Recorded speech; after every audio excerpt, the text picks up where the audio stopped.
L'arganerie est une formation forestière pour le moins étonnante. Éparpillée sur une superficie de 830 000 hectares, elle occupe plus de 2 millions de personnes. Ses fruits fournissent une huile reconnue pour ses vertus cosmétiques et nutritionnelles. Son feuillage constitue la principale source fourragère pour la faune locale. Sa floraison, une fois butinée, est à l'origine d'un miel hors pair et ses résidus sont valorisés en biomasse. Mais c'est la valorisation de la chaîne d'un produit en particulier, l'huile d'argan, qui aura à terme le plus d'impact sur la biodiversité de cet écosystème forestier. Plébiscité pour ses propriétés dermatologiques, ses principes actifs aux vertus épurées pour la peau et le cuir chevelu, l'or liquide du Maroc va se frayer une place dans les habitudes de consommation en Occident, en particulier en Europe. Alors que la production annuelle d'huile d'argan s'établit à 5640 tonnes en 2019, les exportations sur la même période s'élèvent selon le ministère de tutelle à 1348 tonnes, soit une envolée de 55% par rapport aux réalisations enregistrées en 2012. Néanmoins, la chaîne d'approvisionnement de l'huile soulève de nombreuses interrogations quant à la grande promesse de développement durable faite aux populations locales qui doivent désormais répondre à deux injonctions dynamiques. Un travail lent, exigeant une certaine dextérité manuelle, et l'impératif d'une production industrielle accrue. À l'exception des théoriciens fervents défenseurs de la théorie de l'industrial upgrading, la communauté scientifique internationale s'accorde pour dire que l'insertion de la filière traditionnelle, comme celle d'Argan, à la chaîne de valeur mondiale, tend à nier les spécificités locales, en plus d'incorporer de manière structurelle des formes de travail ancrées dans l'économie informelle. Ce constat se vérifie sur le terrain, puisque la plupart des coopératives affirment ne pas disposer de contrats d'approvisionnement.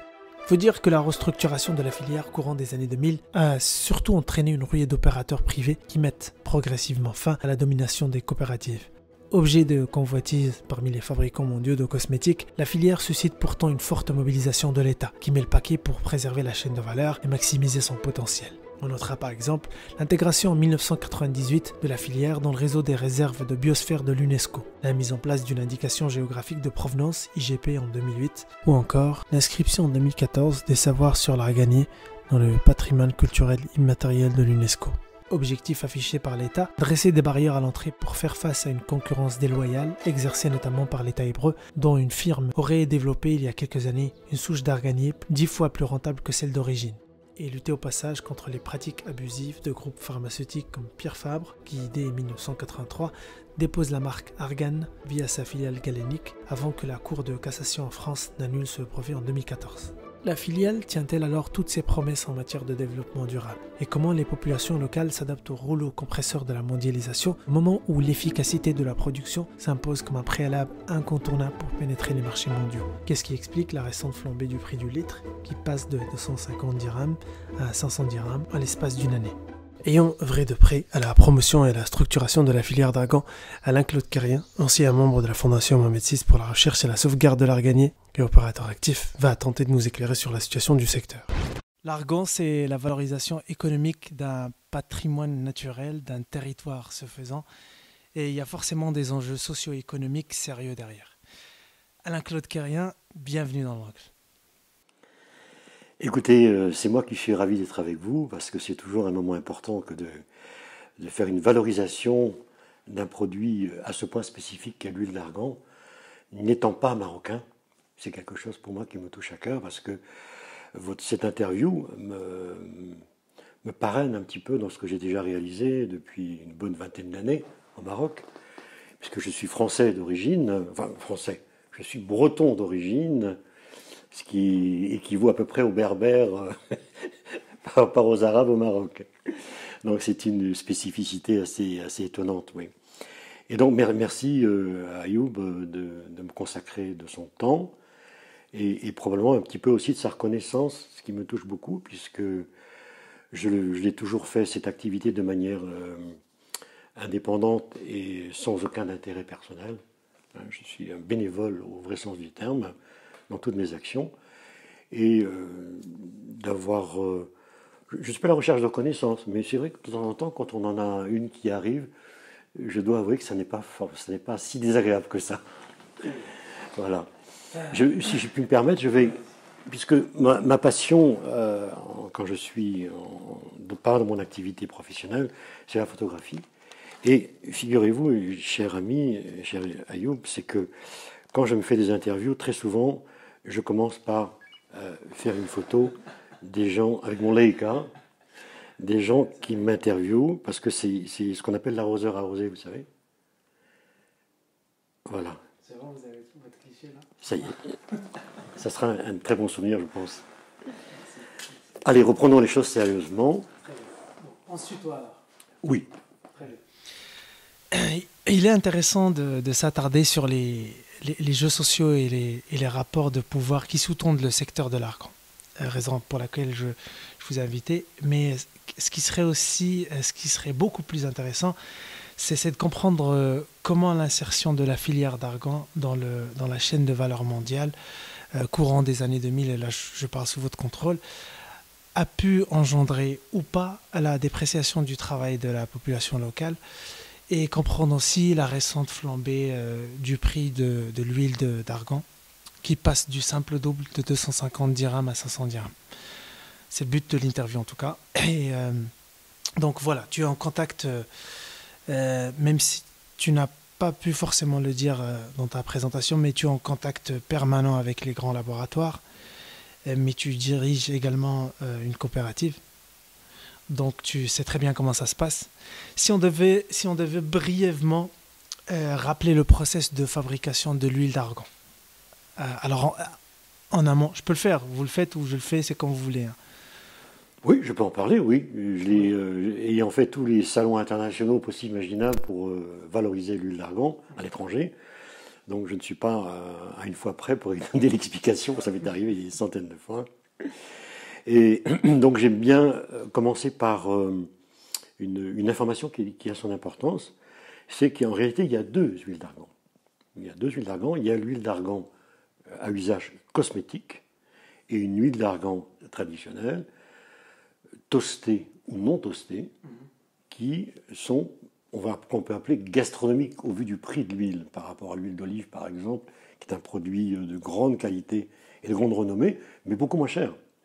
Hein, l'huile d'argan est peut-être avec l'huile de figue de Pépin de Barbarie, qui est du Maroc également, les huiles les plus chères au monde.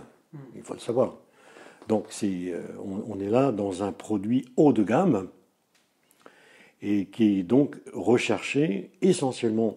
Donc je parlerai assez facilement plutôt du cosmétique qui est ma spécialité, hein, puisque j'exporte de l'huile depuis une bonne vingtaine d'années maintenant du Maroc, des huiles cosmétiques de grande valeur ajoutée, puisque nous pratiquons des extractions à froid sur les amandons que nous récupérons dans l'affillage, donc dans le fruit qui est concassé. On récupère un tout petit amandon qui est l'équivalent d'un ongle, vous voyez, du petit doigt. C'est très fin. Et il faut une assez grosse quantité pour arriver à produire 1 litre de ce produit. Ça reste très, très complexe. Et donc, nous travaillons... Pour donner un ordre d'idée, et là je parle encore sous votre contrôle, il faut environ 13 kg de fruits secs pour obtenir 1 kg d'amandon et entre 2 et 2,5 kg d'amandon pour obtenir 1 litre d'huile. Et tout dépend du degré de mécanisation de la coopérative. Oui, tout à fait. Alors nous sommes très exigeants sur ces cosmétiques et donc nous pratiquons l'extraction à partir de machines pour des raisons d'hygiène, hein, puisqu'autrefois ça se faisait avec l'eau du puits et dans des conditions vraiment qui ne permettaient pas de faire des exportations. D'ailleurs c'est interdit. D'ailleurs il faut aujourd'hui, à l'heure où je vous parle, les douanes marocaines sont très vigilantes et ont nettoyé la filière de production d'argan en interdisant l'exportation des produits qui ne sont pas passés par les laboratoires d'analyse d'Agadir, par exemple, le laboratoire central d'Agadir, qui est très performant. Et on peut faire des analyses de 20-30 points de l'huile pour savoir si tous les principes actifs qui sont recherchés par les fabricants de cosmétiques sont présents dans l'huile qu'on leur exporte à partir du Maroc.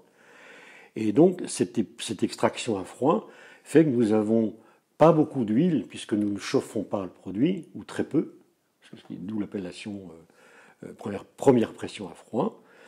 Et donc, on obtient une huile absolument faramineuse, extraordinaire. Et donc, tous les spécialistes en pharmacie me disent, mais c'est pas possible d'avoir... ils ne connaissaient pas, pour la plupart, une production naturelle à partir d'un fruit, d'avoir à ce point les 5-6 principes actifs qui ont la capacité de régénérer la peau et le cheveu. Donc, utiliser un produit comme ça pur sur l'épiderme ou le cuir chevelu garantit des améliorations considérables. Donc c'est en partie la réponse de ma question, c'est-à-dire que oui, effectivement, c'est un produit extraordinaire qui est très compliqué à mettre en œuvre. Il faut, en général, les récoltes se font en juillet et août. Et donc, dans cette période-là, la récolte annuelle, il n'y en a qu'une. On récupère donc les femmes, parce que c'est un métier de femme, hein, on aurait dû commencer par préciser que qui dit argan dit féminité. On va y venir. Ouais. On va y venir, très bien. Et donc, les femmes entretiennent, au-delà du travail proprement dit, l'argadret toute l'année, et quelquefois de manière bénévole, puisque c'est proche de chez elles, les agriculteurs qui sont là, c'est les amis. Bon, il y a des petits arrangements, mais bon, c'est pas là que sera la rentabilité pour la population, ça c'est certain. Donc c'est un process lent qui exige une certaine dextérité et beaucoup de patience surtout. C'est pas donné à tout le monde. Hein. C'est pas donné à tout le monde. Et donc, cette chaîne, on va dire, qui va du ramassage au séchage, sur les toits en général des coopératives ou des maisons. Hein. Donc il faut les sécher au soleil. Et ensuite, on les dépulpe. On garde cette pulpe d'origine qui a durci au soleil. Et on en fait une nourriture animale à très bon marché, parce que tout se récupère dans l'argan de A jusqu'à Z. Hein. Cette pulpe est donnée en nourriture animale, elle est très riche en principes actifs pour les animaux, donc c'est formidable. Et en plus, on l'utilise, donc on fait des profits en quelque sorte. Quand même. Le bois, une fois qu'on cassait la noix, ce bois représente des mètres cubes. Et donc, en règle générale, c'est pour le hammam du douar, puisque là on est en zone rurale, bien évidemment. Donc, systématiquement, dans les douars, il y a forcément un hammam. Et donc, le surplus de ce bois sera également réutilisé pour les bois de chauffe. Quoi. Donc, ce travail lent, vu qu'aujourd'hui, la filière d'argan, elle fait partie d'une chaîne mondialisée, ce travail-là, est-ce qu'il est compatible avec la course au profit, avec un système qui table beaucoup sur la maîtrise des coûts? Alors, oui, c'est une question piège, et je vous remercie de me la poser, parce qu'effectivement, d'un côté, on subsiste, côté marocain, avec cette appropriation d'un produit naturel disponible, si la nature veut bien l'offrir, bien évidemment. On en est là aussi, hein, avec la période de sécheresse, on y reviendra, sur ce drame qui se passe cette année 2022. On est dans période de sécheresse, et donc l'activité est très difficile, peu rentable, puisque, bon, traditionnellement, cette huile a eu une utilisation, on va dire, on va dire une vingtaine d'années, entre 15 et 20 ans, qui était un marché national au Maroc. Donc le marché national de l'huile d'argan, bon, il se faisait dans les souks, proches des lieux de production, hein, puisque l'arganeraie, c'est du sud des Essaouira au nord d'Agadir, avec un léger triangle vers Taroudante. Là, vous avez l'ensemble de l'arganeraie, côté atlantique. Et c'est 800, à peu près 800, ça s'étend sur une superficie de 800 000 hectares. Je vois que vous avez bien appris votre leçon, cher Ayoub. Et nous surveillons ça de très près d'ailleurs. On aura l'occasion d'en reparler parce qu'il y a malheureusement une dégradation de l'arganeraie que dans la fondation dans laquelle j'ai travaillé, la fondation Mohamed VI, pour la protection et le développement de l'arganier, nous a permis de faire des analyses satellitaires. Donc nous avons filmé par satellite et fait des achats d'images à des sociétés spécialisées. Et pratiquement tous les années, quelquefois tous les 2 ans, on fait des paramètres par rapport à la géolocalisation de l'arganeraie, et on s'aperçoit qu'il y a du dégât. Ça disparaît. L'arganeraie n'est pas en bonne santé et demande à être replantée. De façon, parce qu'en général, il faut de 7 à 10 ans pour produire un fruit, à partir d'une replante. Alors, les eaux et forêts, le ministère de l'Agriculture et tous les gens concernés replantent. Ça, c'est la bonne nouvelle. Hein, c'est merveilleux.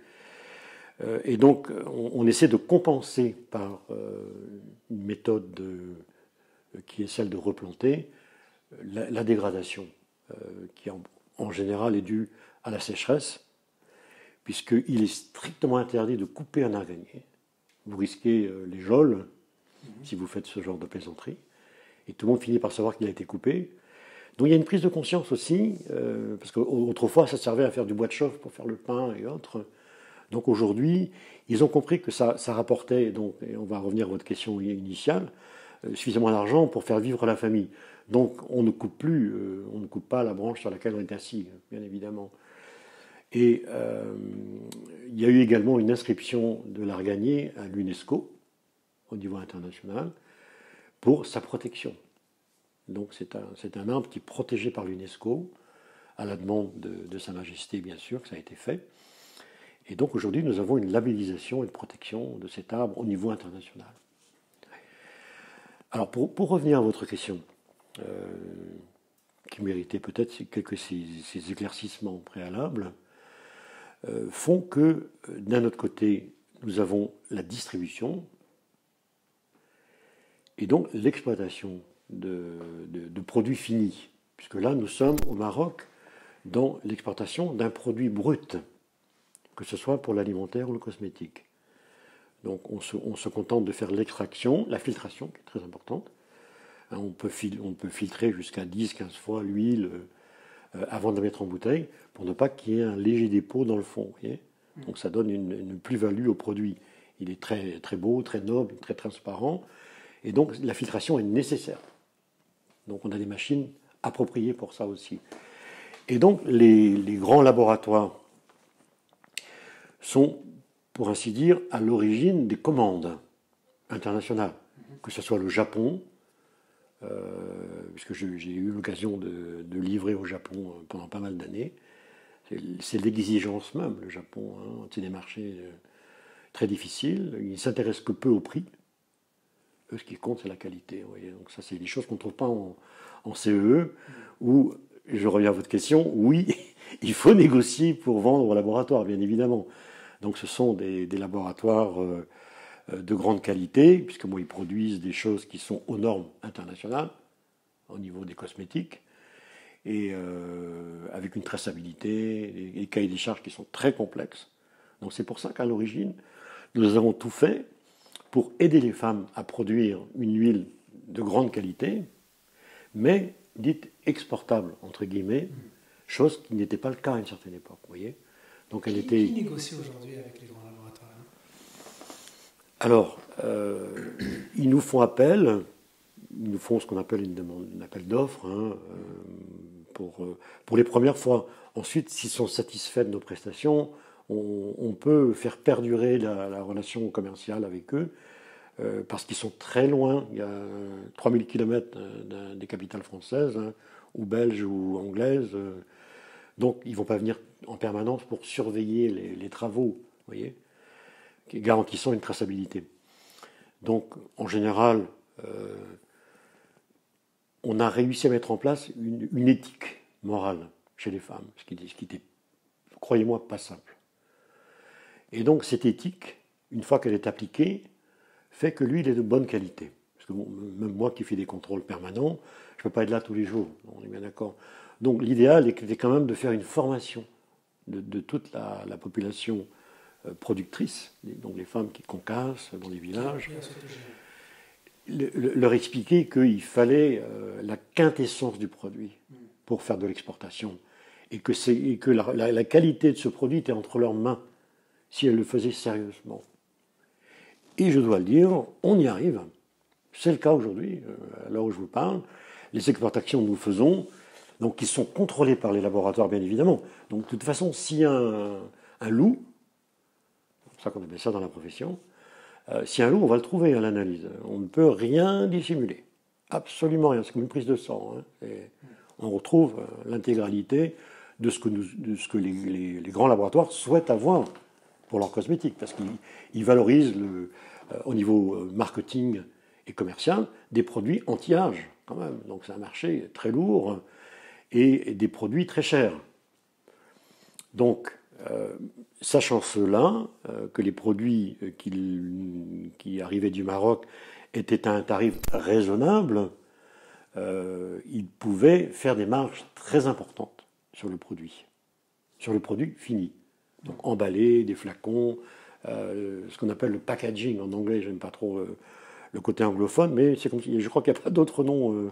Emballage est un peu dévalorisé, donc pour les produits cosmétiques, on parle plus de packaging. Donc, je donne des cours également aux femmes pour qu'elles fassent des emballages elles-mêmes, des choses comme ça, pour donner un plus produit. Parce que je me souviens, il y a 20 ans, quand j'achetais un litre d'huile, c'était dans une bouteille de Sidiali, en plastique. Il y avait même l'étiquette qui était restée dessus. Grand bien face au patron de chez Sidiali, c'est de la communication. Mais donc pour l'exportation, c'était pas vraiment évident, quoi. Donc aujourd'hui, on a des cuves en inox pour le stockage. Pour le transport, on a des cuves de métallique plastifiées à l'intérieur. C'est scellé. On scelle avec les douanes pour l'exportation les fûts, pour ne pas qu'il y ait du trafic. Parce que lui, comme je le disais au tout début de votre reportage, lui, il est très cher. Les commandes minimum pour un laboratoire, c'est de 1 à 3 tonnes, à peu près 2 fois par an, vous voyez, pour un client. Donc 6 tonnes d'huile pour un client, ça représente une activité sur une année pour plusieurs centaines de femmes, vous voyez. Donc c'est très ouvrageux, quoi. Et donc, pour ne pas m'éloigner du fondement de la question, oui, les laboratoires font des grands bénéfices. Oui, l'huile d'argan n'est pas vendue assez cher. Malheureusement, les prix du marché ont augmenté, comme vous le soulignez si justement,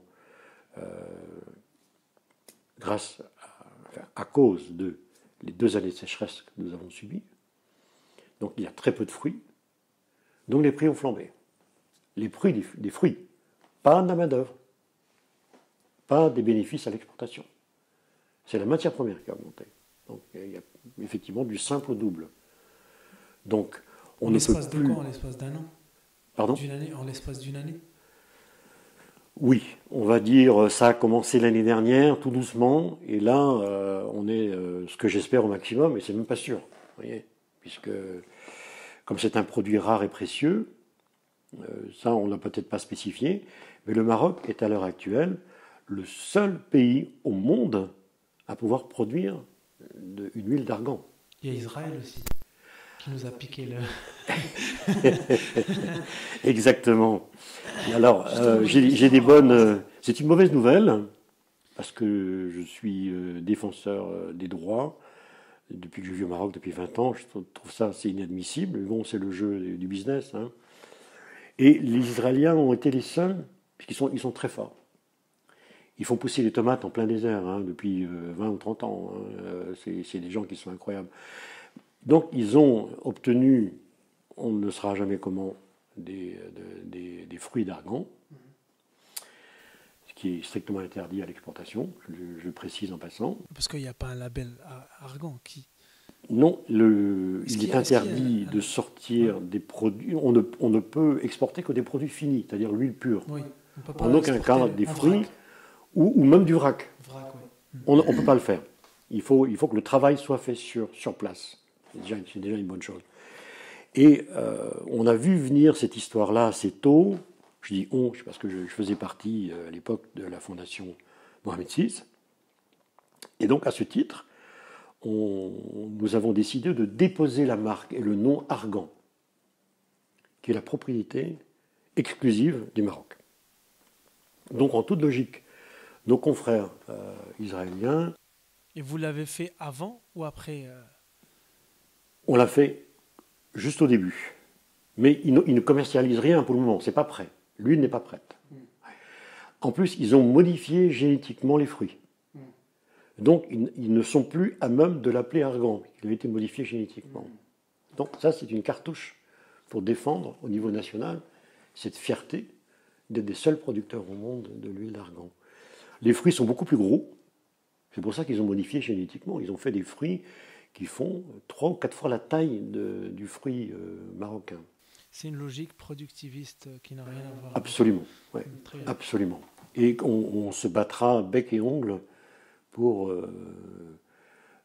leur créer des nuisances si nécessaire. Je dis ça à l'antenne, mais oui, on était très, très contrariés d'apprendre que cette spécificité, cette particularité marocaine ait pu être cooptée, on va dire, à l'étranger, mais je n'emploierai pas le terme qui mériterait. En même temps, on ne peut pas dire qu'il n'y a pas eu de véritable volonté de régulation de la filière, parce qu'en 2005, il y a eu une première initiative et qui a débouché sur l'interdiction d'exporter les amendements, et donc dont vous avez parlé, ce qui a fait que par la suite, on a eu on a eu des firmes comme Olvea qui s'est installée à Agadir, mais bon, ça c'est un autre sujet. On a eu la mise en place de l'IGP, l'indication géographique de provenance. Ça, c'est important aussi. Pourquoi ce label, justement? Pourquoi ce IGP, il n'a pas été reconnu il n'est pas reconnu en Europe? Alors, il y a une certaine forme d'incompréhension vis-à-vis de ce produit qui est particulier, l'huile d'argan. Ça aurait été des tomates, vous auriez eu le label, ou des pêches, ou des fruits du Sousse. Bon, ils bénéficient de labellisation. Hein. Là, c'est la particularité de l'huile d'argan, parce que peu de gens connaissent ce produit, donc on le maîtrise mal au niveau juridique, vous voyez. Et donc on continue, on y arrivera, puisque de toute façon, c'est un produit qui, a priori, ne peut venir que d'une région localisée, hein, comme je l'ai expliqué, du nord des Cerveras au sud d'Agadir, et un petit peu sur Taroudante. Donc ce sont les lieux de production qui sont faciles à définir au niveau satellitaire. Hein, avec votre GPS sur votre téléphone, sur votre smartphone, vous allez pouvoir géolocaliser toutes les régions productrices sans aucun problème. Quoi, hein. Donc, alors peut-être qu'il faut insister aussi auprès des gens qui sont en charge des labellisations pour obtenir cela. Vous voyez, par exemple, on a une contrainte. Enfin, toutes les coopératives et les gens qui fabriquent au Maroc l'huile d'argan ont une contrainte. Pour avoir une reconnaissance de professionnalisme, on se doit d'avoir quelqu'un qui surveille pour nous la traçabilité, la géolocalisation, de quel secteur ça vient. Et donc, il y a... Pour le moment, ça ne se fait pas. Si, nous l'avons, ça coûte une petite fortune pour mes petites abeilles productrices dans les douars et les petites coopératives. Ça s'appelle le label EcoCert. Enfin, il y en a deux. Il y a le label AB, que vous connaissez, un A, un B, AB, agriculture biologique, hein, et EcoCert, qui lui est plus général, qui peut se faire aussi pour le cosmétique ou l'alimentaire. Et donc, ça apporte des garanties aux laboratoires qui passent des commandes au Maroc d'avoir l'atelier de production qui est labellisé EcoCert. Donc aujourd'hui, toutes les coopératives avec qui je travaille, Dieu sait si on travaille avec de nombreuses coopératives, ou des ateliers également qui sont de petites sociétés. Il y a des gens qui ont monté des petites sociétés aussi, il ne faut pas les oublier. Il n'y a pas que des coopératives qui produisent. Et ces sociétés et ces coopératives, donc, achètent un droit de surveillance qui est relativement élevé. Je peux vous donner une idée de coût, si ça vous intéresse. En euros, puisque c'est payé en euros, entre 1200 et 1400 euros à l'année. Donc un petit atelier doit déjà débourser 14 000 dirhams pour que ces gens-là viennent, en général d'Agadir, c'est là où sont les bureaux, pour faire des contrôles surprises sur le stockage, savoir si tous les fruits sont bien au sec, dans des sacs de jute fermés, avec un étiquetage sur chaque sac pour faire un numéro de lot de la production. Vous voyez? Donc, comme quoi, il y a eu des évolutions incroyables. Hein. Donc, un numéro de lot qui permet, une fois travaillé, concassé et filtré et mis en fût, un deuxième numéro de lot pour l'exportation. Et tout ça est validé par les autorités marocaines, les douanes qui nous contrôlent vraiment. Vraiment, on est extrêmement. Ils sont d'une vigilance qui nous ravit, puisque s'il n'y a pas ces contrôles difficiles et pointus, il va y avoir du trafic. Pourquoi du trafic? Parce que c'est l'huile la plus chère au monde. Donc, n'importe où dans le monde, il y aurait du trafic avec un produit comme celui-là. Donc, le seul moyen de ne pas en avoir, c'est vraiment d'être très rigoureux dans la filière. Et les choses se sont faites petit à petit, mais je peux vous assurer que la filière argan, aujourd'hui au Maroc, est vraiment impeccable. Est-ce que vous ne pensez pas que le secteur privé est en train de contracter un peu les prix, de telle sorte à ce que, par exemple, il y a des sociétés qui proposent à des femmes de leur ramener les noix d'argan à domicile. Et donc voilà, ils éliminent le stockage d'emblée. Et donc un système qui présente de nombreux avantages pour ces sociétés-là, parce que finalement le salarié est payé à la tâche, mais pas à l'heure. Le travail à la tâche permet une flexibilité maximale pour l'entreprise. Et donc le concassage, il se fait à domicile, on apporte le produit, on vient on récupère les amidons par la suite. Et donc il n'y a pas de frais de structure, pas de stockage, tout ça. Et donc il n'y a plus besoin de former ces gens-là, ces gens-là. Il n'y a plus besoin de former ces femmes-là sur la manière dont elles peuvent gérer les coopératives, etc. Alors la question elle est suivante. Est-ce que, avec cette montée en puissance du secteur privé, est-ce que ça ne va pas précipiter la chute, on va dire, des coopératives? Non. Ma réponse est catégorique, non, à aucun moment, au contraire. Cette filière a été voulue par les autorités du Maroc pour justement qu'il n'y ait plus de petits arrangements. Le produit mérite un profond respect. Aujourd'hui, par exemple, et là je vais me permettre de faire une petite correction, le fait d'appartenir, de travailler, qu'une femme d'un droit travaille dans une coopérative, une vraie coopérative, hein, il faut que ce soit une vraie coopérative, il y a eu des fosses. Elles sont pratiquement toutes fermées maintenant. Donc aujourd'hui, là aussi, c'est une coopérative d'État. Donc il y a les ministères des Eaux et Forêts, le ministère de l'Agriculture, le ministère de l'Intérieur, le ministère des Affaires sociales, qui valident la création d'une coopérative. Pourquoi la filière d'argan, elle dépend de 4 ministères? Ça, c'est une question. Aucune idée. Aucune idée. Moi, Eaux et Forêts, je comprends. Alors, si je peux me permettre de dire, c'est probablement parce qu'elle bénéficie de tout ce qui est possible et imaginable de la part de l'État. Donc, c'est-à-dire elle ne paye pas de TVA, elle ne paye pas d'impôts, elle ne paye pas de charges, elle ne paye absolument rien. Les analyses dans les laboratoires centraux avant expédition sont gratuites. Tout est gratuit. Donc, il n'y a absolument aucune charge. Donc, elles peuvent presque confondre rentabilité et bénéfice. Donc ça, c'est une première bonne chose. Oui. Un point que je voulais clarifier, le fait d'appartenir à un label, enfin d'être reconnu et classifié sur Internet, les acheteurs tapent le nom d'un coopérative, ils savent si la référence EcoCert est valide dans l'année présente. Donc il faut payer tous les ans. Ça n'autorise plus le travail à domicile. Pourquoi? Parce qu'on perd la traçabilité du produit. On ne sait pas d'où ça vient. Donc les fruits doivent être livrés à la coopérative avec une équipe qualifiée qui va recevoir les produits, les stocker, les étiqueter, créer un numéro de lot, elles font tout ça. Et en aucun cas, elles ne peuvent travailler chez elles. Il faut qu'elles se déplacent de chez elles pour venir dans des locaux qui sont aux normes d'hygiène internationale. Il faut qu'elle se déplace, c'est-à-dire il faut qu'elle travaille dans les locaux. Oui, oui. C'est-à-dire il y a une présence. Un contrôle. C'est un contrôle. À partir du moment où c'est fait dans leur maison... Ça m'amène à une deuxième question. Alors, j'en termine. D'où l'intérêt d'avoir mis en œuvre des actions, dans lesquelles on va y venir après probablement, si bon vous semble, pour montrer qu'il faut, dans l'urgence, créer des coopératives.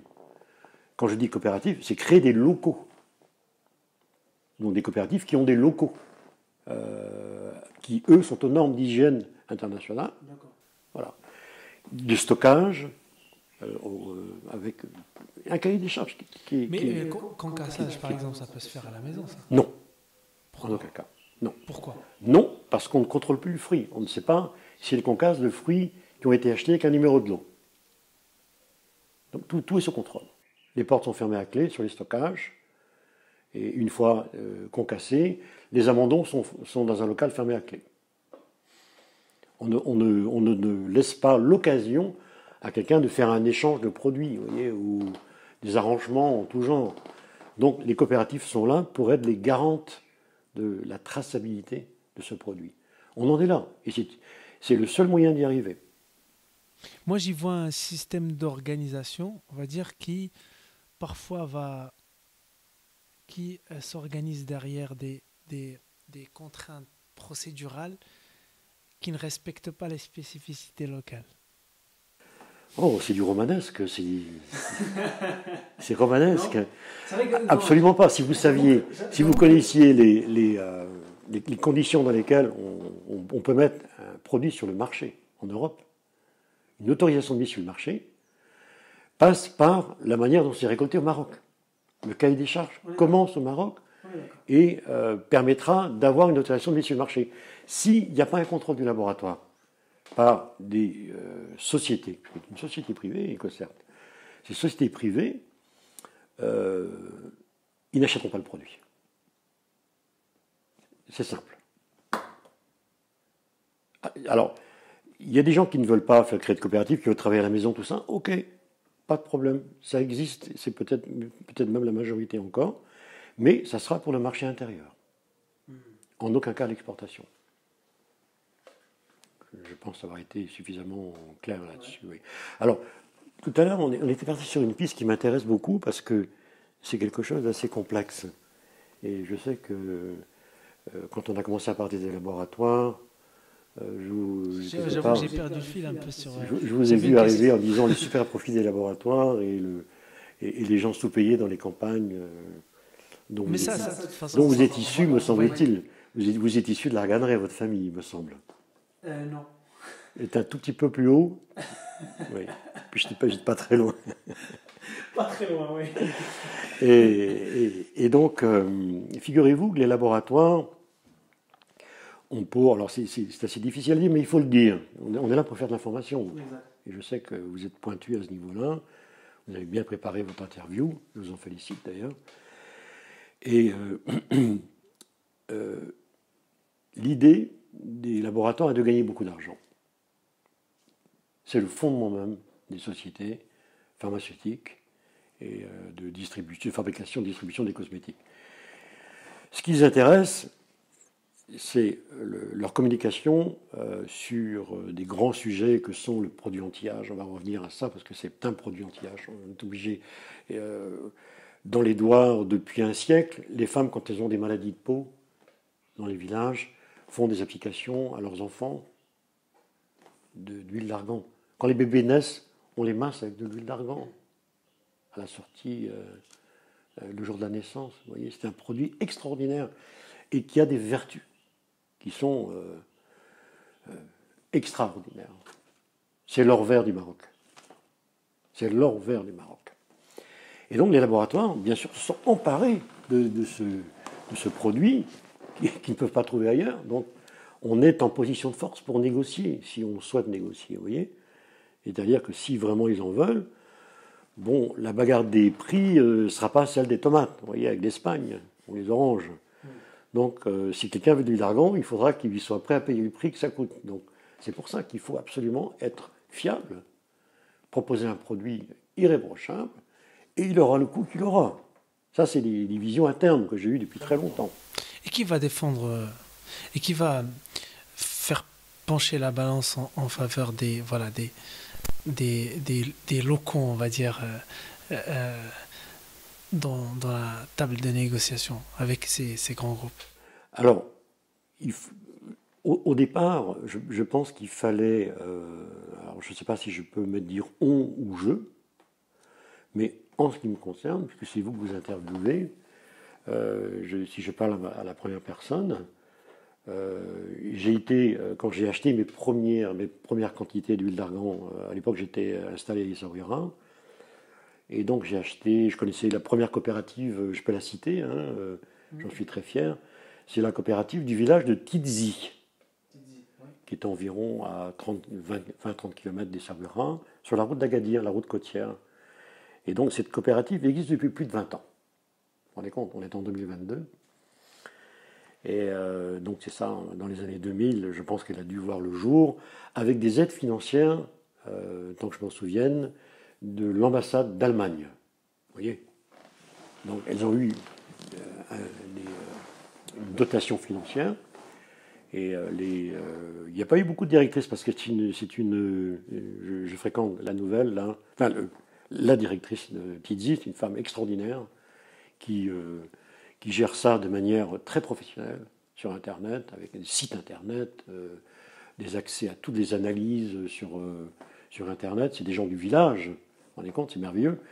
Et il y a à peu près à Tidzi entre 50 et 60 femmes qui y travaillent à longueur d'année. Elles ont des commandes avec Yves Rocher, tous les grands laboratoires, on peut les citer. Hein, au contraire, c'est très valorisant de travailler pour Yves Rocher. Vous voyez, quand on est dans un doigt. Le laboratoire Pierre Fabre, qui sont des laboratoires d'une grande importance dans le savoir-faire et dans la gestion de ce genre de choses. Bon, le laboratoire Batteur, qui sont en Normandie, avec qui je travaille personnellement, entre autres. Également les laboratoires Le Petit Olivier, c'est un nom très romanesque, hein. Et donc le Petit Olivier fabrique aussi de l'huile d'argan maintenant. Il importe de l'huile d'argan parce qu'il s'est rendu compte de l'intérêt physiologique de l'huile d'argan, au même titre qu'il existait déjà pour l'huile d'olive, vous voyez. Donc on a tous ces gens-là qui sont partie prenante et qui aujourd'hui, à l'heure où je vous parle, ont des gammes dans toutes les pharmacies françaises. La grande distribution également est un très gros distributeur. Alors, ils n'ont pas de marque, les grandes distributions.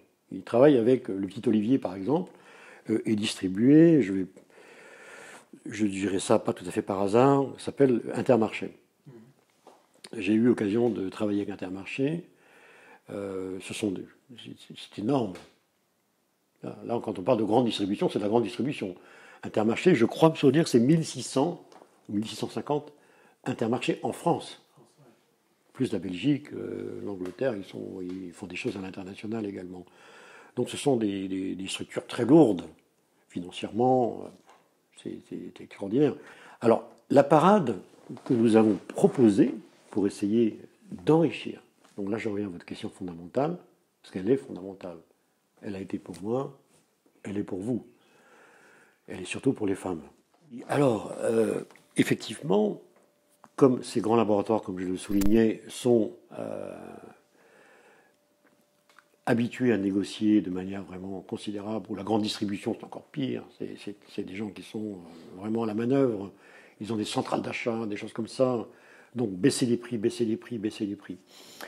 Donc on a vu que pour exporter ce produit qui est relativement cher, qui est de plus en plus cher d'ailleurs, il fallait trouver des solutions pour intéresser les gens de la distribution à fabriquer dans de bonnes conditions pour avoir des marges, puisque bon, ici, on est tous dans le commerce, hein, à part les journalistes qui ne savent pas ce que c'est. On est tous dans le commerce, donc on est là pour faire des profits et des bénéfices pour pouvoir fonctionner, quoi. Et donc, je me suis dit, donc j'ai réfléchi à ça en tant qu'occidental, installé au Maroc. Je me suis dit, la plupart des laboratoires pharmaceutiques qui fabriquent, compte tenu, et la grande distribution, qui travaille en lien direct, sont de plus en plus à la recherche de produits biologiques, avec une très belle traçabilité, et ils revendiquent cette traçabilité au niveau du consommateur lui-même. C'est ça que c'est important de savoir. Ils communiquent dessus. Voilà. Les consommateurs, aujourd'hui, mettent en avant les insuffisances des laboratoires et la grande distribution sur le manque de précision sur les produits, sur les packaging, d'où ça vient, qu'est-ce que c'est, qu'est-ce qu'il y a dedans, est-ce qu'il y a des parabènes, des produits chimiques, des conservateurs qui sont cancérigènes, on le sait. Donc aujourd'hui, on est dans le sans conservateur, sans ceci, sans cela, qui sont rajoutés dans les produits. Donc l'huile d'argan, c'est une opportunité pour elle, puisqu'elle peut fonctionner de manière brute sans aucun additif, avec des durées de vie qui sont très longues. Si c'est extrait à froid, si elle est chauffée, elle perdra ses qualités très rapidement. Si elle est prise à froid, elle peut tenir 2-3 ans, voire plus, sans problème. Sans qu'il y ait de variation. Hein. C'est vraiment un produit très stable. Bon, là, j'ai un discours peut-être un peu technique, mais c'est important de le savoir. Et donc, les laboratoires qui pratiquent ce positionnement de ce produit ont été mis au pas par les consommatrices, ce sont elles qui achètent les produits, hein, surtout les produits cosmétiques. Et les consommatrices ont boudé beaucoup de marques au profit d'autres qui avaient joué la carte de la traçabilité. C'était le cas de mes produits. Je vais développer une marque qui s'appelle Naturel d'Argan. Bon, difficile de faire plus simple hein, en termes de communication. Et c'est ma marque qui est déposée, elle est toujours déposée d'ailleurs, Naturel d'Argan. Et donc, comme son nom l'indique, c'est des produits d'argan qui sont naturels. Voilà. Donc j'avais fait quelque chose qui peut être attribué à du simplisme, mais pour les consommateurs, tout est dit dans le nom du produit, vous voyez. Et donc, les laboratoires ont dû s'intéresser de plus en plus à des productions sans agréments chimiques dans leur gamme. Il y a des gens qui fabriquent des shampoings, des gels douche, je n'en citerai aucun. Hein, mais ils mettent des additifs de manière considérable. Or, les consommatrices n'en veulent plus pour faire le shampoing de leur bébé ou leurs enfants, ou même de la famille, et cherchent des produits biologiques sans conservateurs, sans produits chimiques, sans des parfums qui n'en sont pas. Vous voyez, enfin, bon, c'est très organisé tout ça en plus. Hein. Donc il y a eu du changement. Qu'est-ce qui explique l'intérêt aujourd'hui des grands laboratoires pour le développement durable et pour absolument. Et donc la structure, j'espère qu'il y en aura d'autres, mais donc la structure dans laquelle j'ai travaillé pendant de très très nombreuses années, qui a été créée par André Azoulay, je tiens à le préciser parce que c'est quelqu'un pour qui j'ai une grande admiration. C'est un Marocain pur et dur, bon, peut-être plus souiri que Marocain d'ailleurs, mais ça c'est une autre histoire, c'est une blague en passant. Et si un jour il regarde cette émission, il se reconnaîtra en tant que mogadorien. Il n'aime pas sourire, il est mogadorien. Et André Azoulay a conseillé, et c'était son métier, mais ça l'est toujours d'ailleurs, Sa Majesté Mohamed VI a créé une fondation royale qui aura pour but de parrainer des actions internationales, et nationales d'ailleurs aussi, sur l'argan, en exclusivité. On ne s'occupe que de ça à la Fondation. Mais sur l'ensemble de la filière, que de l'argan. Donc j'ai travaillé longuement. Et cette fondation, elle est toujours active? Absolument. Et donc, grâce à cette fondation inespérée, on a réussi à structurer, voilà, un certain nombre d'années, une reconnaissance d'un produit d'origine made in Maroc. grâce à cette fondation.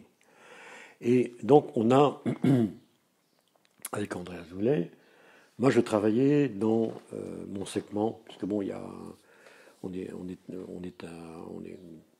une quinzaine de personnes à travailler à la fondation, et je suis le seul Européen. Curieusement, Sa Majesté n'y a vu absolument aucun inconvénient à ce que je travaille au sein de cette fondation. Et donc je profite pour le remercier. J'ai passé des moments vraiment très excitants à m'occuper de ça. Parce que j'ai fait la COP 22 également pour le segment Argan. Et là, on faisait des projets, vous voyez, à la COP 22. Donc c'était quelque chose qui tenait à cœur Sa Majesté de développer cette filière, vous voyez. Et donc, dans cette fondation, je me suis occupé très tôt de faire le relationnel avec les laboratoires et les grandes surfaces, les grands distributeurs en Europe, puisque c'est un créneau que je connaissais relativement bien. Et donc, j'ai proposé à la fondation de les aider dans cette fonction spécifique que j'avais, de créer un relationnel avec ces dites sociétés. C'est ce que j'ai fait. Donc les sociétés que j'ai citées tout à l'heure, je ne vais pas les reciter, mais bon, des gens comme le groupe Batteur, le Petit Olivier, Intermarché, et toutes ces excellentes entreprises françaises qui sont au top. Donc j'ai pris contact avec elles et je leur ai proposé quoi? Je leur ai proposé de faire de l'humain. Je crois que c'est quelque chose qui va vous sensibiliser, Ayoub. Faire de l'humain, c'est ça ma réponse, au travers d'un retour financier vers le Maroc, sous forme d'aide. Et donc ça a toujours existé avec des consulats, des ambassades, tout ça, mais là c'est l'argent public. C'est facile de faire des aides. Tandis que des entreprises s'investir et donner de l'argent, la première réaction qu'ils ont tous, c'est qu'est-ce que j'ai en rechange, en retour. En retour, oui. Alors, j'ai dit, mais une labellisation dite de commerce équitable. C'est-à-dire que si vous êtes prêt à nous aider financièrement à améliorer la filière Argan, vous pourrez bénéficier, avec la validation de Sa Majesté, du label Fondation Mohamed VI pour le développement et la protection de l'arganier. Et vous pourrez le notifier sur vos emballages, et de façon à ce que les consommatrices aient accès à ce qui est aujourd'hui quasiment indispensable, c'est-à-dire que deux produits similaires, s'il y en a un qui est en commerce équitable, les gens vont le prendre, parce qu'ils ont pris conscience que notre société dans laquelle nous vivons était en train de dégrader beaucoup de choses, vous voyez. Donc le développement de la filière d'argan, c'est un modèle de développement fondé sur la valorisation des produits du terroir et des produits cosmétiques dont vous avez parlé tout à l'heure. Et donc c'est une stratégie de développement qui se base sur l'exportation des produits, oui, essentiellement. Alors, on a eu un retour favorable de la part de tous ces grands laboratoires au fil des années. Bon, ça ne s'est pas fait simplement, hein, mais alors c'est vrai qu'il y avait une pression aussi au niveau de la consommation de ces produits-là au niveau national, en France en tout cas. Je parle surtout de la France parce que c'est un dossier que je maîtrise mieux. Mais ça pourrait être l'Espagne ou l'Italie ou le Japon, peu importe. Mais en France en tout cas, aujourd'hui, il vaut mieux être transparent au niveau des produits, au niveau de leur qualité, voire biologique, avec des contrôles. Et les gens sont à même de les acheter. Donc aujourd'hui, les propositions que j'ai faites, et je vais vous en citer deux ou trois, qui sont très intéressantes. La Fondation a décroché un contrat pour replanter des arbres à Essaouira, des milliers d'arbres. Ça a été financé par le laboratoire que je vous ai dit tout à l'heure, Yves Rocher. Yves Rocher, sa société, a financé au Maroc des travaux considérables pour replanter avec le feu vert des eaux et forêts et du ministère de l'Agriculture, qui ont choisi les terrains, parce qu'on n'a pas fait ça n'importe où. Donc ça a été un partenariat pour replanter des arganiers. Donc, vous voyez, ça c'est ce qu'on appelle le retour sur investissement. Et donc cet investissement, eux, ils ont eu l'autorisation de dire qu'ils participaient à replanter des arbres au Maroc pour sauver l'arganeraie. C'est gagnant-gagnant. C'est ça le business. Ensuite, j'ai des clients comme le groupe Batteur, c'est le nom du propriétaire, M. Batteur, qui est un industriel de la pharmacie, qui a 5-6 usines ultra-modernes. Vous voyez, c'est des gens qui fabriquent des cosmétiques pour beaucoup de marques qu'on trouve sur les marchés de la grande distribution ou de la pharmacie. Et M. Batteur, très tôt, s'est intéressé au Maroc. Il avait en plus une démarche un petit peu romanesque. Il était venu au Maroc étant jeune, et il dit pourquoi pas, c'est bien, tout ça. Et avec son staff, ils sont venus à plusieurs reprises, et nous avons créé des coopératives. On a financé des bâtiments, on a financé de la formation pour les femmes, on a financé l'achat des machines en inox, modernes, pour faire des choses de qualité. Et lui se retrouvait en tranquillité d'esprit, si vous voulez, dans son entreprise, à être sûr que ce qui était produit au Maroc de manière rurale pendant tellement d'années, voire peut-être pas en siècles, était compatible avec sa distribution sur lequel il y a des contrôles absolument drastiques pour les produits cosmétiques. Vous voyez. Donc le groupe Batteur a également fait cette opération. Pour en revenir pour la COP 22, Sa Majesté avait fait une demande personnelle de trouver une solution pour trouver en Arganeraie un village qui serait raccordé au solaire. Donc un douar qui soit pour lesquels il n'y a pas eu des possibilités encore jusqu'à maintenant, parce que c'est des problèmes de distance, de choses comme ça, de faire du solaire. Donc, moi j'ai rencontré des gens lors de la COP 22 qui m'ont dit mais ça nous intéresse. Et les gens qui me disaient ça, c'était la firme Le Petit Olivier. J'ai dessiné un projet qui consistait à implanter un atelier de travail pour une 50aine de femmes. C'était à peu près la moyenne de ce qu'on trouvait dans les douars. J'avais l'habitude de travailler, donc je connaissais à peu près les ratios, vous voyez. Donc pour une 50aine de femmes, et il a dit, je finance l'intégralité des travaux. Et une fois qu'elles sont bien installées, je leur donne les clés et elles travaillent pour nous. On leur passe des commandes et elles sont sous surveillance, bien évidemment, pour produire ce qu'on appelle le NEC plus ultra, on va dire ça comme ça, de l'huile d'argan, mais ça mérite des termes parce que c'est vraiment un produit vraiment intéressant. Et son distributeur, là, je vais essayer de raccourcir un peu l'historique, qui est l'Intermarché, dont j'ai un petit peu évoqué la présence dans des actions au Maroc. Intermarché a dit, mais ça nous intéresse, le PDG d'Intermarché, M. Louis Lhuillier, a dit, ça m'intéresse de faire quelque chose avec le Petit Olivier. Et je dis, mais pourquoi vous ne feriez pas le raccordement électrique de 20 ou 30 maisons, fermes, du douar, avec du solaire, puisque c'est un projet. Et ça pourrait être joint à l'activité professionnelle de l'arganier dans le village, dans le douar, et donc, par la même occasion, d'alimenter cet atelier en électricité solaire, ainsi que les maisons. Donc là, on fait une action vraiment d'amélioration de la vie en zone rurale, mais en zone rurale de l'arganier. C'était un peu le cahier des charges, vous voyez. Donc, tout le monde est tombé d'accord. Moi, j'ai chiffré. Ils ont dit, OK, on finance. C'est des sommes assez importantes. Et on a fait appel uniquement à des sociétés marocaines pour réaliser ce village solaire. Il n'y a pas de produits d'importation. Les panneaux solaires ont été fabriqués dans la région de Casablanca, ou peut-être Tanger. C'est un petit peu plus haut, il me semble. Oui. Et donc, en tout cas, c'est des sociétés qui ont bénéficié également de ces investissements du groupe Intermarché. Donc tout le monde était ravi. On a apporté du travail aux entreprises, du bâtiment, de la logistique, mettre des poteaux, des câblages extérieurs. Donc c'était un travail considérable. Et donc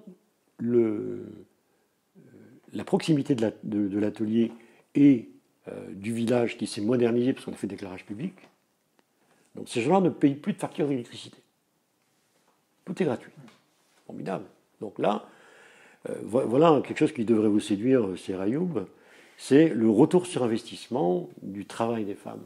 C'est-à-dire qu'elles ont beaucoup travaillé pour ces laboratoires, en quelque sorte.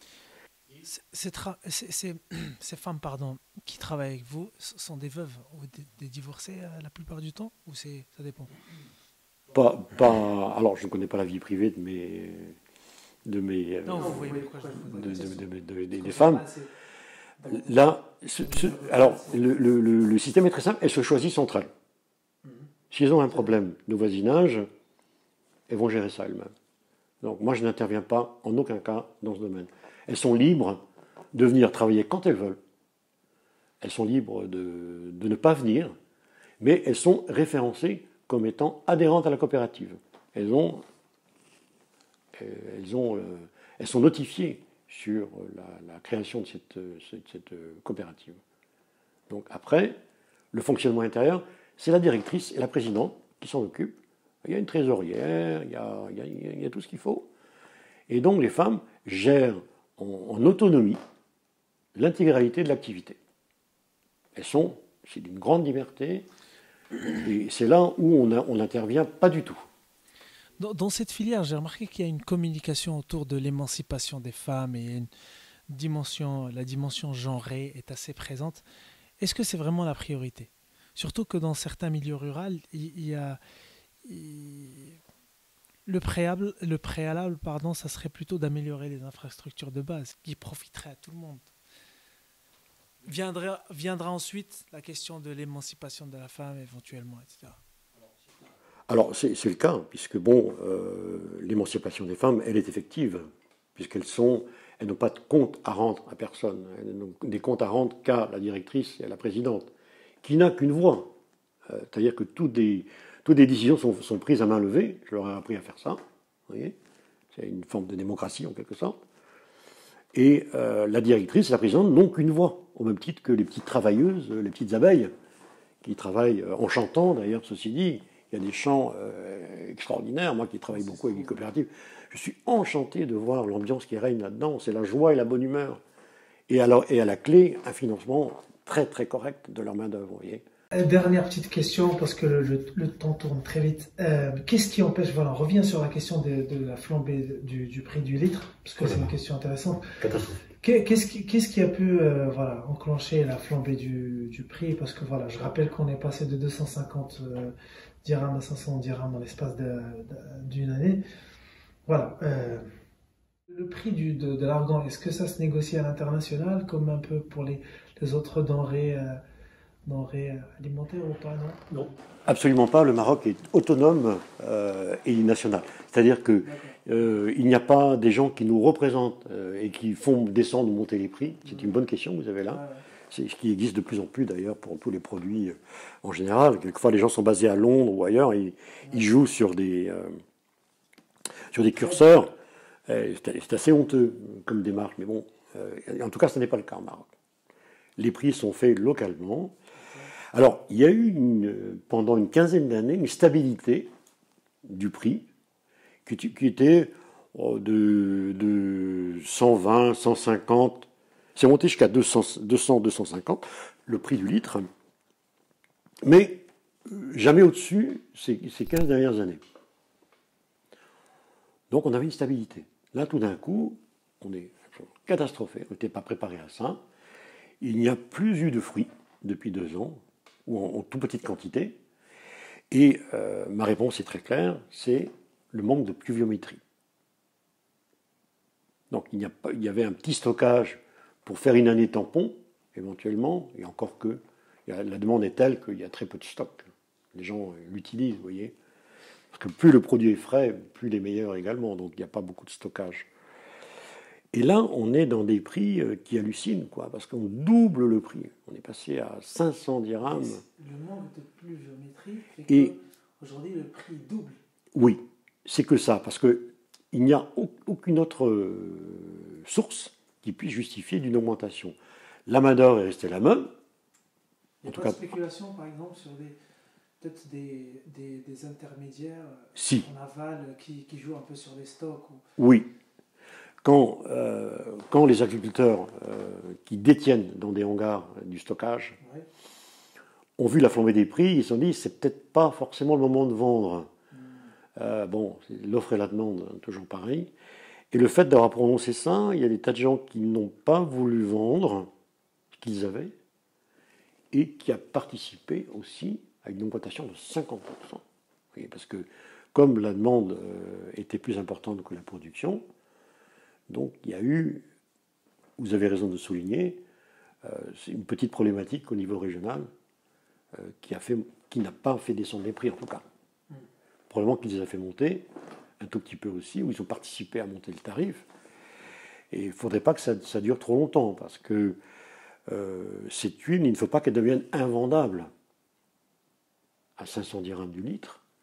Je connais beaucoup de familles marocaines qui n'utilisent plus l'huile d'argan avec le pain le matin en se levant. Hein. C'est devenu un produit de luxe, vous voyez. Donc ça peut être aussi contre-productif pour la filière. C'est une bonne question que vous avez là. Donc il faudrait, Inch'Allah, comme on dit au Maroc, que la pluie nous arrive. Mais bon, pour le moment, il n'en est guère question. Et comme il n'y a qu'une récolte par an, si la récolte 2022 est médiocre, bon, la 2023 le sera aussi pratiquement, quoi, hein, parce qu'il faudra attendre une autre année pour avoir une autre récolte. Vous voyez, ça n'est qu'une récolte par an, quoi. Très bien. On a fait le tour. Nous avons fait le tour. Ouais. C'est dommage parce que j'avais encore plein de choses à vous dire. Bah, quelque chose. Ça ferait l'objet d'une deuxième séance, probablement. Ouais, pourquoi pas. Ouais. Et ce produit est tellement fabuleux qu'on peut en parler pendant des heures. C'est la preuve, c'est ce que nous avons fait aujourd'hui. Et je tiens à vous remercier au nom de la filière. Pas la peine, pas la peine. De la filière, si, parce qu'on a besoin d'éclairage sur cette merveille qu'est l'huile d'argan. Il faut l'aider à la faire préserver, il faut l'aider à la magnifier. Et aujourd'hui, les gens qui travaillent dans la filière, on peut dire avec certitude que ça a changé la vie des gens qui travaillent dans le domaine de l'agriculture, dans l'huile d'argan. On a amélioré beaucoup de choses. On peut encore faire mieux. Et je remercie tout à l'heure les sponsors qui sont venus, parce que c'est ces gens-là qui ont monté les bâtiments. Hein. Ils sont venus de gaieté de cœur. Donc tout ça il n'y a pas de gaieté de cœur dans le business. Alors, ils ne sont pas... vous êtes naïf. Hein. Je ne suis pas naïf, contrairement à ce que vous croyez. Non. Et ils ont eu un retour sur investissement. Et je peux vous dire que, par exemple, en ce qui concerne des groupes qui ont fait le village solaire, c'est à l'occasion d'une visite où ils ont été reçus dignement par la population, genre mariage, c'était une grande fête, vous voyez, et qu'ils ont appris qu'il y avait besoin d'une école et qu'ils l'ont financée.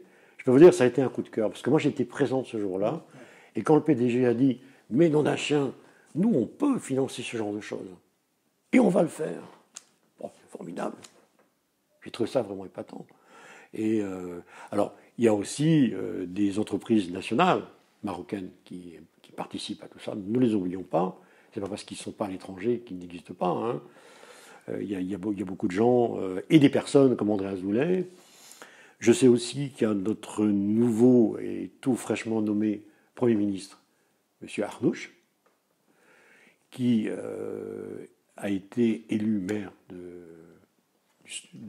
Agadir Oussous dernièrement, qui a promis et qui a mis en route, qui commence à mettre en œuvre toute une série d'actions, y compris dans le bâtiment, pour faire des lieux de regroupement et de gestion de l'argan dans son ensemble, avec des systèmes administratifs qui vont aider les femmes à développer à l'export, des choses comme ça. Donc M. Arnouch s'est prononcé dans ce sens-là. Donc si tout ça arrive à se faire, et les choses se font au Maroc en général, quelquefois ça met un petit peu de temps, mais les nouvelles générations qui sont aux manettes, si j'ose dire, font aboutir les choses. Je l'ai constaté. Je vous remercie. Anatole Carré, merci beaucoup. Je vous dis à très bientôt. À très bientôt, merci.